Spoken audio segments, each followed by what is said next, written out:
Hi నమస్తే, welcome to Raja Rani channel. ఈరోజు మన ఛానల్లో కారపొడి ఎలా కొట్టుకోవాలో చూపిస్తాను.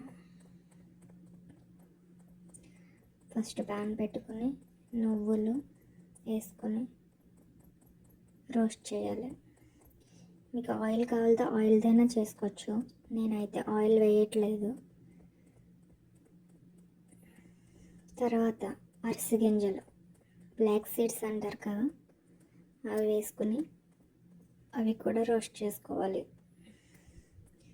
మీరు ఏమైనా నేను తీసుకున్నదన్నిటిలో సమానంగా తీసుకోవాలి. వేరుశెనగ గుళ్ళు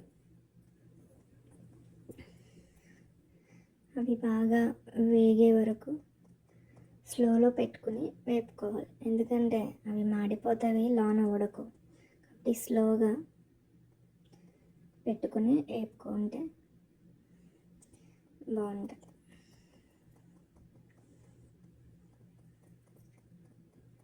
ధనియాల పొడిని ఇలా ట్రై చేసి చూడండి ఒకసారి. అన్నీ వేసి పిల్లలకి మంచి ప్రోటీను, హెల్దీ డైలీ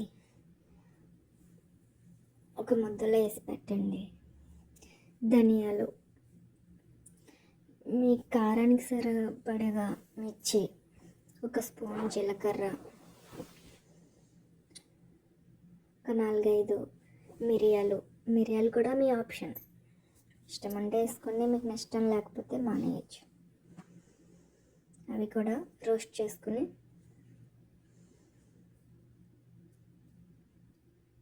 లాస్ట్లో ఎల్లుల్లిపాయలు, ఉప్పు, కళ్ళుప్పు వేసుకుంటే టేస్ట్ బాగుంటుందండి.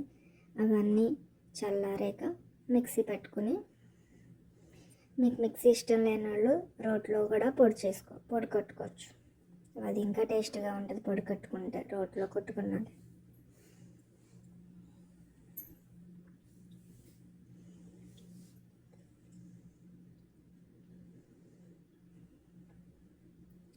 మిక్సీ పెట్టాక దాన్ని ఒక గ్లాస్ జార్లో కానీ స్టీల్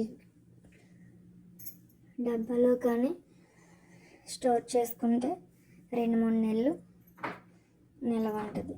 బయట పెట్టుకుంటే ఫ్రిడ్జ్లోనే పెట్టాల్సిన అవసరం లేదు.